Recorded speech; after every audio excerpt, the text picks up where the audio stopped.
નમસ્કાર. સીધા જ વાત પર આવીએ. આજે આપણે એક એવા ગામડાની સફર કરવાના છીએ જ્યાં અફરાતફરી એ જ રોજિંદુ જીવન છે. વિચારો, એક જાદુઈ ઘડિયાળ ચોરાઈ જાય છે અને તેને શોધવાની કવાયતમાં જે ભાષાકીય અને માનસિક ગેરસમજણોનો માહોલ ઊભો થાય છે ને, તે પ્રાદેશિક કોમેડીનું એક ઉત્તમ ઉદાહરણ પૂરું પાડે છે. બિલકુલ એક ગામડાના વાર્તાકારની જેમ ચાલો આપણે આ મનોરંજક અને હાસ્યાસ્પદ ઘટનાક્રમને ઉકેલીએ, જ્યાં દરેક પાત્ર પોતાની જ એક અલગ દુનિયામાં જીવે છે. જરા આ વાહિયાતપણાની કલ્પના તો કરો. આ છે ડીકે ભાઈ, ગામમાં બોલાવવામાં આવેલા એક મહાન આર્ટિસ્ટ. એમનો દાવો સાંભળવો છે? કહે છે, હું ખાલી પેન્સિલ પકડવાના 10,000 રૂપિયા લઉં છું. આ એક જ સંવાદ આખી વાર્તાનો હાસ્યાસ્પદ ટોન સેટ કરી દે છે. એક તરફ ચોર પકડવાની ગંભીરતા છે અને બીજી તરફ આવા ભ્રામક કલાકારના મોટા મોટા દાવાઓ. બસ અહીંથી જ હાસ્યની શરૂઆત થાય છે. તો આ કોમેડીનું મૂળ માળખું શું છે? ચાલો સૌથી પહેલા સ્ટેજ સેટ કરીએ અને આ વાર્તાના કેન્દ્રમાં રહેલા મુખ્ય પાત્રોને સમજીએ. અહીં વાત છે પ્રખ્યાત કાકા ભત્રીજાની જોડીની. જે દર્શકો આ પ્રાદેશિક શૈલીથી કદાચ અજાણ છે, તેમના માટે આ સમજવું બહુ રસપ્રદ છે કે તેમની વચ્ચેની સતત બોલાચાલી કોઈ સામાન્ય સંવાદ નથી, પણ તે જ કોમેડીનું મુખ્ય એન્જિન છે. તેમની આ અસ્તવ્યસ્ત અને ફાસ્ટ વાતચીત જ વાર્તાને ગતિ આપે છે. હવે જરા ફૂમતા કાકાની આ બેકસ્ટોરી જુઓ. આ બતાવે છે કે ગામડાની વાર્તાઓમાં ફિઝિકલ કોમેડી અને વાહિયાત તર્ક કેવી રીતે કામ કરે છે. ભાઈ સાહબ રમત-રમતમાં ઇલેક્ટ્રિક વાયર ચાવી જાય છે. તેમણે જોરદાર કરંટ લાગે છે, મગજનું સંતુલન ગુમાવે છે અને છેવટે બોલવાની ક્ષમતા જ જતી રહે છે. વિચારો, એક મેડિકલ ટ્રેજેડીને અહીં એકદમ પરફેક્ટ કોમેડી સેટઅપમાં ફેરવી નાખવામાં આવી છે. હવે કાકા બોલી તો શકતા નથી અને ચોરનું વર્ણન કરવું છે, એટલે એન્ટ્રી થાય છે આપણા ભ્રામક કલાકાર ડીકે ભાઈની. હવે ડીકે ભાઈના દાવાઓ તો સાંભળો. ભાઈ કહે છે કે તેમણે 50 કરોડની બેંક ચોરી સોલ્વ કરી છે.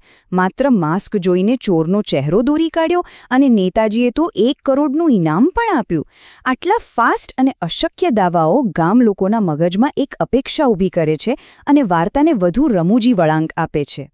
આ આંકડાઓ જુઓ, ખરેખર હસવું આવશે. આ ચાર્ટ ડીકે ભાઈના અર્થશાસ્ત્રનો ખુલાસો કરે છે. પેન્સિલ પકડવાના 10,000 અને સ્કેચ પૂરો કરવાના 50,000 રૂપિયા માંગતો આ મહાન કલાકાર આખરે વાર્તાના અંતે માત્ર 500 રૂપિયા લઈને પાણીપુરી ખાવા માટે રવાના થઈ જાય છે.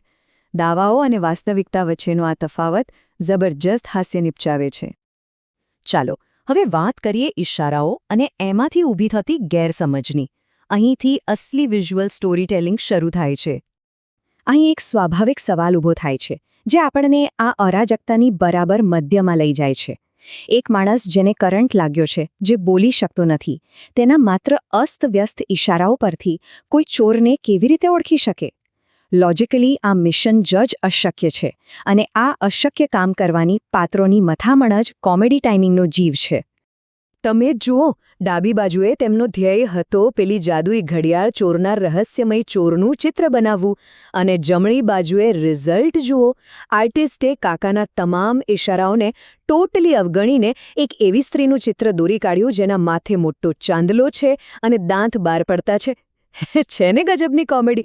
ચિત્ર બન્યું એટલે બબાલ શરૂ. આ જુઓ, કેવા અસ્તવ્યસ્ત સંવાદો છે.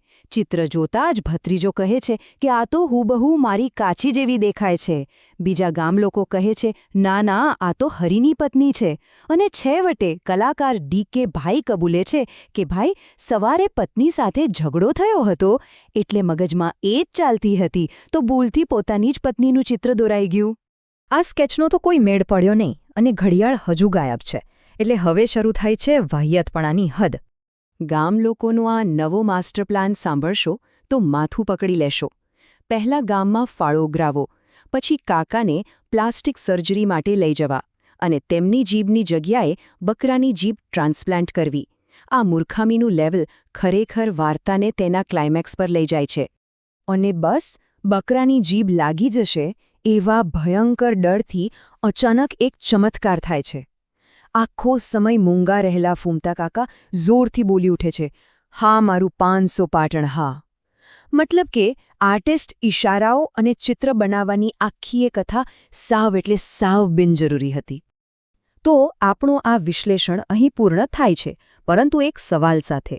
શું આ પ્રાદેશિક કોમેડીની ખરી મજા તેના ઝડપી સંવાદોમાં છે કે પછી પાત્રોએ પોતે જ બનાવેલા વાહિયાત નિયમોના પતનમાં? વાસ્તવમાં પાત્રો વચ્ચેની આ અફરાતફરી અને ગેરસમજ જ આ વાર્તા કહેવાની શૈલીનો સાચો આત્મા છે.